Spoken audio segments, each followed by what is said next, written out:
What's up, everybody? Welcome to the channel. Today we're doing something a little different, more of a maintenance thing than anything. We're going to be doing some brakes, rear brakes on the old Sierra here. It's time. I only got the rear brakes because the rear brakes are like toast in this thing. Wear sensors are set off, said that they're no good. So we're going to try these out. Never bought these before. These are Max Advance Performance brakes. And the reason I'm trying these out is the price point, you couldn't beat them. Bought them online. The reviews were unreal, and it was $226 Canadian, shipped to my door. All the reviews said very low noise, they last a long time. A lot of guys have these on for 4 or 5 years, so we're gonna try them out. They were on the cheaper side. This is their elite, like their premium rotor, cross-drilled and slotted and coated. I don't know if you can see there. So let's open this box up and see what they look like. Haven't even opened this thing up yet. Grab a knife here. Alright, let's see. I have no idea what these are going to be like. I'm really hoping they're not just Chinese garbage that are going to last like 6 months and make all kinds of noise. I got 80,000 kilometers out of the factory rear brakes. Holy. Another box. Okay, we'll get the other box open and we'll check them out. Okay, we got this thing upside down now, so we can actually get in here. I'm curious to see what they look like. I really am. I've never ran anything like this on my truck before. I usually go with like CarQuest or something aftermarket like that. But we're gonna try something different, you know? Get that out of there.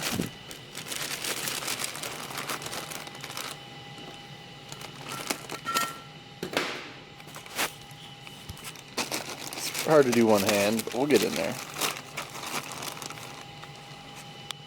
Well, there we have it. Finally got it unwrapped. First impression, these things look unreal. Cross-drilled and slotted. And they're coated, so they shouldn't rust. No buildup. I'm curious to get these on and see how they last. I was going to do all the way around, but they only had the rears in stock. So I ordered the rears, and we went ahead with, this is our Elite package, and we went with the ceramic brake pads. The Elite Max. This thing should stop like a Ferrari. So we're doing rear brakes today on this Sierra 1500. So what we're going to have to do, step one, is put it into service brake mode. So what we're going to do, without hitting the brake pedal, we're just going to hold the start button down until your gauges power up here. Okay, everything's powered up. Let the gauges all sweep. Once all your lights go away. Now what we're going to do is we're going to push the park brake button on the left of the steering wheel and the brake at the exact same time, and we're going to hold them down for like 10 seconds. Okay, so engage the parking brake. So now we're just going to wait and hold these two together until we get a yellow light in the tachometer here.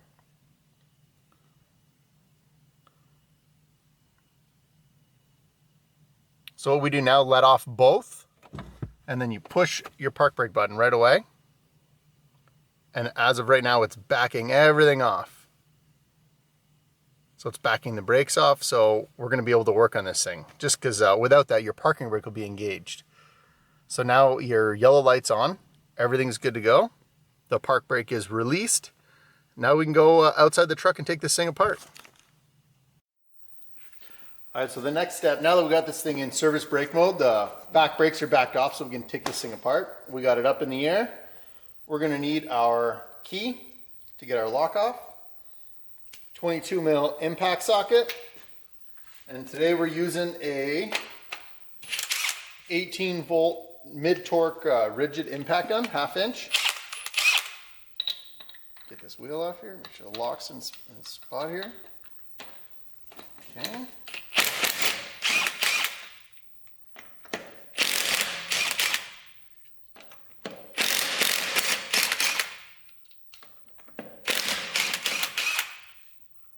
You don't have to use power tools for this. You can do this in your driveway with a jack.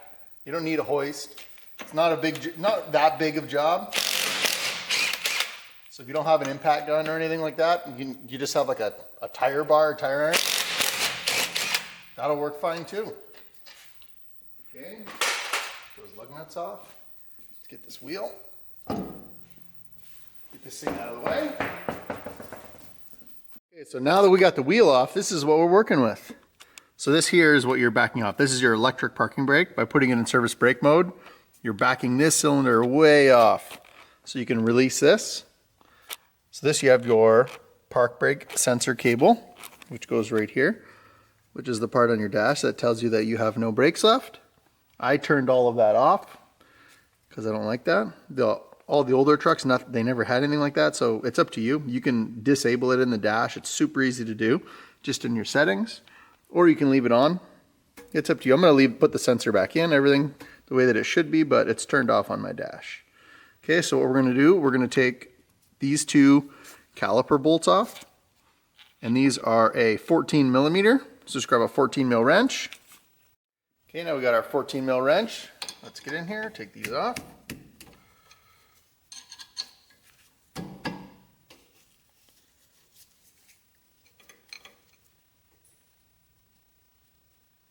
And I'm going to try and take this caliper off without unhooking any of the wires. I don't know if it can be done or not, but we might have to unhook the wires just so we have clearance here.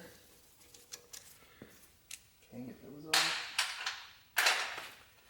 Next thing to do, you're going to grab a screwdriver, and right in between here, you want to put your screwdriver up against the caliper and the actual rotor itself. And you're just going to pull a little bit. So this will give you a little bit more play here. This is going to push the actual hydraulic cylinder in. Okay, so now this is free. That's just sitting there loose. Now we're going to see if we can get this thing off of here. Okay, I'm going to take our sensor. This just slides straight out. This is your brake wear sensor. Pull that straight out. Okay, now we're going to try and get this thing up here. I don't know if we're going to have the clearance.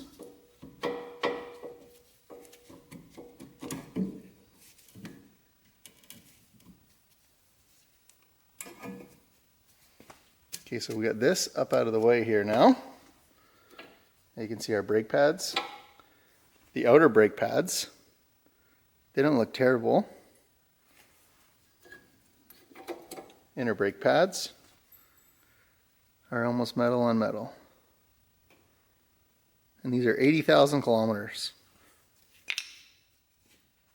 Okay, so I ended up grabbing a bungee cord and just hooking it through the frame here just so this doesn't fall down. It's literally just sitting there, just so we don't lose anything. Everything's still hooked up. The next step, these two caliper bracket bolts, we're going to take these off, and this is an 18 mil. Go ahead with a ratchet.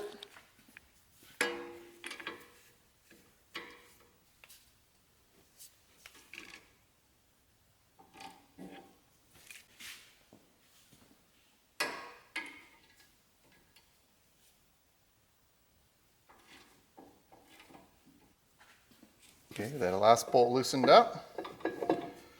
You're going to pull this caliper bracket right off.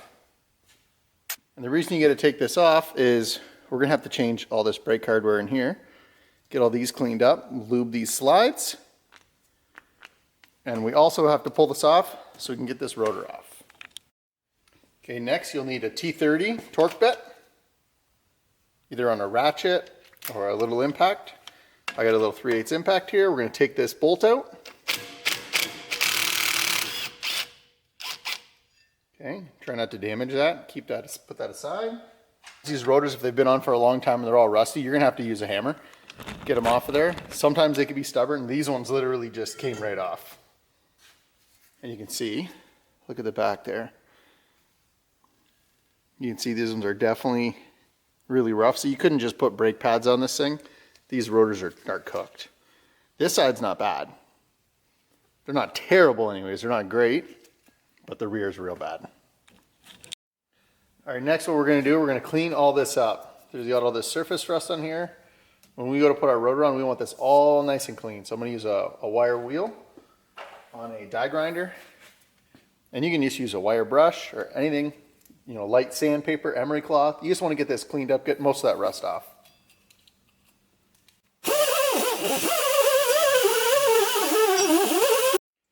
Now that we got most of the big rust off, we're going to go with some brake clean on a rag and just wipe it down. Make sure everything's nice and clean.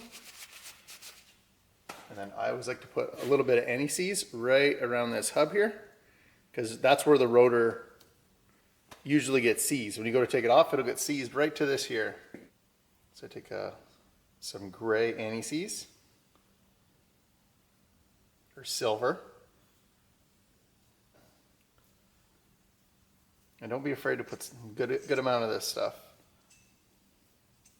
Okay, so next up we're gonna come grab our new brake rotors. Normally when you take rotors out, because these are coated, normally an uncoated rotor is gonna be covered in oil. So you're gonna want to take brake clean, wipe these off, but because these are coated, they don't have anything on them. They're ready to be installed. And because these are cross-drilled and slotted, there's going to be a left and a right. So sometimes it'll be on the box. So like this one here this one is a left. So we're working on the left side of the vehicle. So this is your left side, but if it's not labeled, one way to check is if you're looking at the rotor, the part that's closest to the hub needs to face the rear of the vehicle. So if it's not labeled, that has to be the rear. So the top part, the widest gap, has to be facing the front of the vehicle. I don't know why, but that's just the way it goes. Okay, so now I got my rotor. We're gonna line up. You have the tapered hole here. That's tapered on your rotor. You're gonna line that up with your little lock here. Get that on. I always like to put a little bit of anti-seize at the top of the taper so it doesn't ever seize into here, so you end up breaking that thing off. So I just put a touch at the top, just right here, just right on the taper.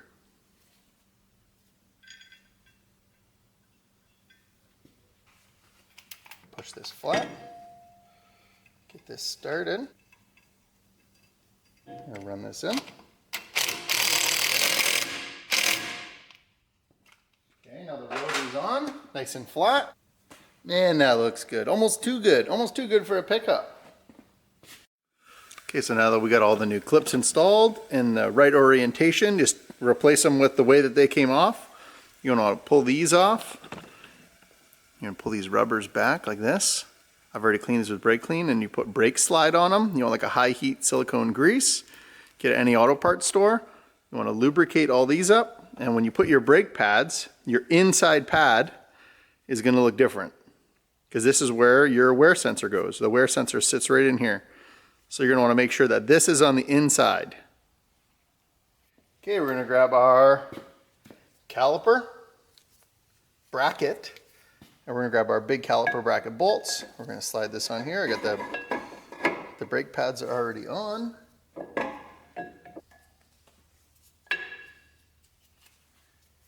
Line all these bolts up in the back here.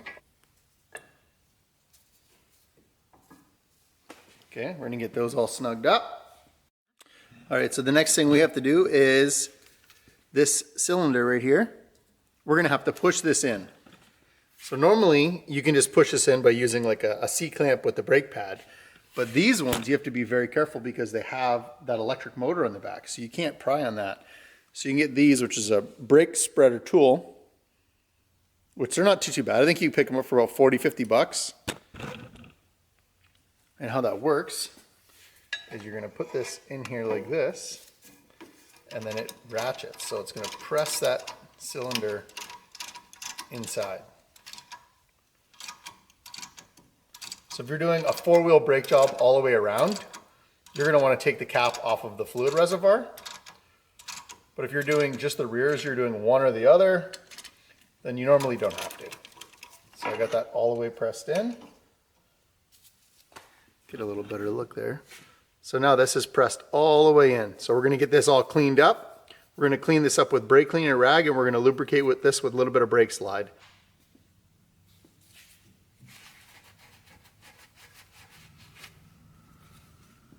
Okay, that's all nice and clean now.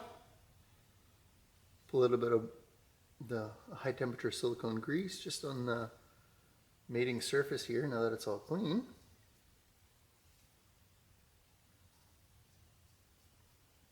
Okay, that's ready to be installed. Okay, so now we got that all cleaned up, lubricated.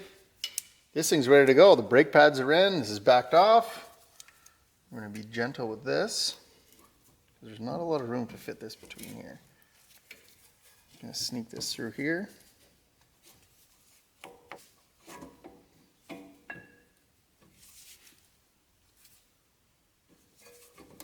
A little bit of a struggle there, but we're in. Grab your new bolts. Best thing is to drop them right on the ground. And get these in here. This is with your 14 mil wrench. Once you get everything finger tight, just make sure that everything kind of slides around. You want your caliper to be able to move back and forth freely. It's not going to move a ton because you have new brake pads taking up that. You want to snug these up. You don't want to go too crazy because they're just little tiny bolts, but you want them tight enough that it's not going to come loose on you. Okay, we're going to change our wear sensor. Okay, there's a little cap here. Pop this cap off. This is just going to pop off like that. And then you have a plug back here. And this is what it looks like. So you're going to put this in just like this. It's going to push straight inside.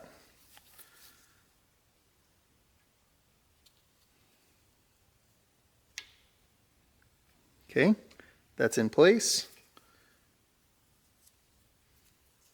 Put this here on your bleeder. Put your bleeder cap back on.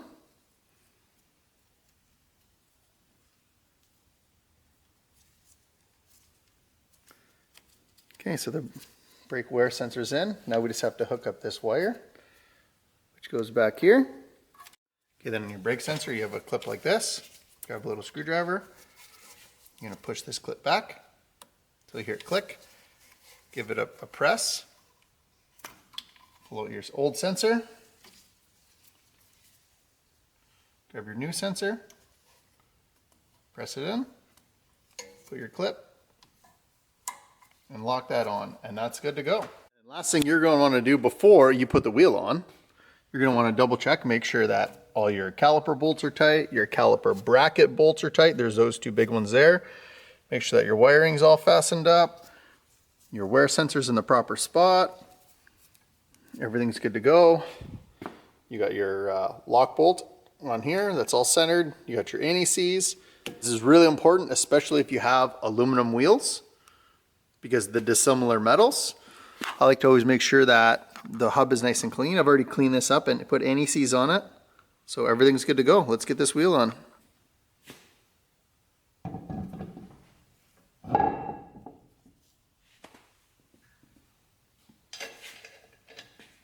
Always get them started by hand. Never just run them in with the gun in case they get cross-threaded.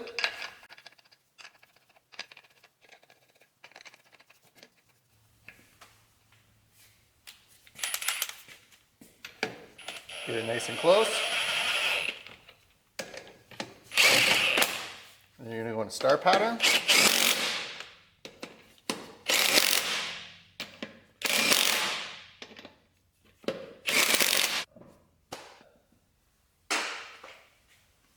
And the next side is the exact same. Just repeat this process over. Okay, so now that we got this thing back on the ground, all the wheels are on, everything's nice and tight. We're going to torque these wheels. And from 18 to 22, they're all 140 foot-pounds. So we're going to start on our lock here.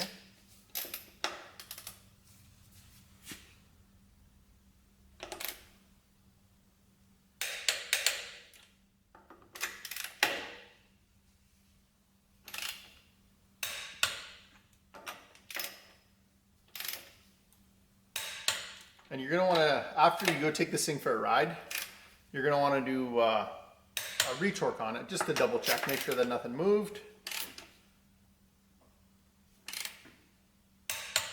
It's always good for extra security. And you're going to want to step on the brake pedal so you can push those cylinders back out to where they need to be. And and then you'll be good to go. Pretty simple how to do it. It's not too bad. I did the other side in probably about 15 minutes.